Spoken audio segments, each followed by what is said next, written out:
नमस्कार, मी पंजाब डक. पण सर्वप्रथम आणखीन जुलैच्या पहिल्या आठवड्यात मात्र सगळ्यांसाठी एक सूचना. मुंबईकर, पुणे आणि उत्तर महाराष्ट्रातल्या शेतकऱ्याला सांगू इच्छितो की 2 जुलै ते 8 जुलैच्या दरम्यान मुंबईकडं मग काही ठिकाणी अतिवृष्टी होईल.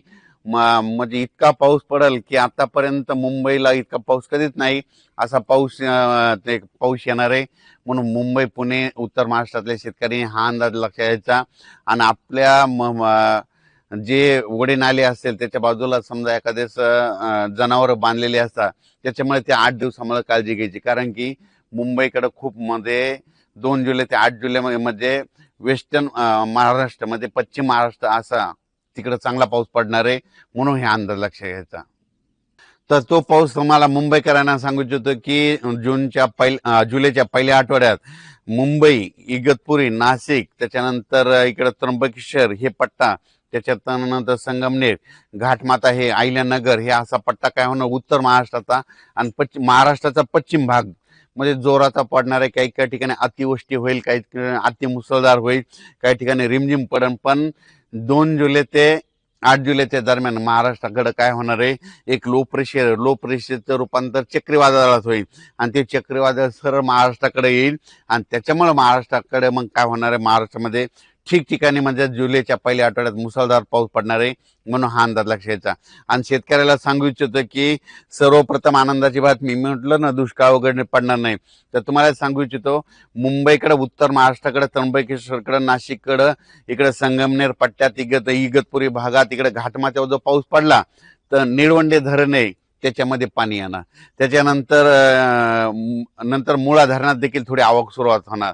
त्याच्यानंतर काय होणार आहे, इकडं गंगापूरचं धरण आहे, त्र्यंबकेश्वरला पाऊस पडला तर त्या गंगापूरला येत आहे. प्रवरा नदीवर जे धरण आहेत त्याच्यामध्ये देखील आवक येणार. कारण की हे पाऊस हे 5-7 धरणासाठी. आणि त्याच्यानंतर तुम्हाला एक सांगू इच्छितो की नाशिककडे जे छोटे छोटे 2 TMC, 4 TMC, 5 TMC, 11 TMCचे, काही 15 TMC, 22 TMCचे जे छोटे छोटे धरणे आहेत, ह्या पावसात मात्र ते चांगले तुडुंब भरून जातील. म्हणून हा अंदाज लक्षात द्यायचा. कारण ते पाऊस येणारच आहे. कारण की जुलैच्या पहिल्या आठवड्यात पश्चिम मुंबईकडे, उत्तर महाराष्ट्राकडे चांगला पाऊस पडणार आहे. त्याच्यामुळे त्या धरणामध्ये आवक येणार आहे. आणि शेतकऱ्यासाठी ही सर्वप्रथम आनंदाची बातमी. तर जुलैच्या पहिल्या आठवड्यात आता तर हे पाऊस पडणारच आहे 30 जून पर्यंत. पण जुलैच्या पहिल्या आठवड्यात मुंबई, त्र्यंबकेश्वर, नाशिक, त्याच्यानंतर अहिल्यानगर, संभाजीनगर, संगमनेर पट्टा, घाटमाता, पुणे ह्या परिसरात मुसळधार पाऊस पडणार आहे. त्याच्यामुळं हे तिकडला प्रश्न मिटल.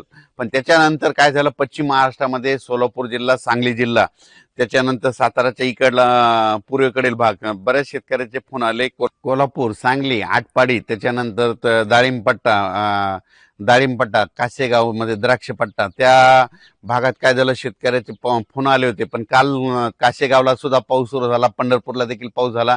आणि सोलापूर जिल्ह्यातले सांगू इच्छितो की सोलापूरकडे देखील पाऊस येणार आहे. पहिल्यापासूनच मी म्हणतो जून मध्ये पाऊस कमी पडणार, जुलैला जास्त पडणार, ऑगस्टला 2 पाऊस मोठे राहतील आणि सप्टेंबर ऑक्टोबर परतीचा पाऊस धुमाकूळ घालील. म्हणून हे अंदाज लक्षात.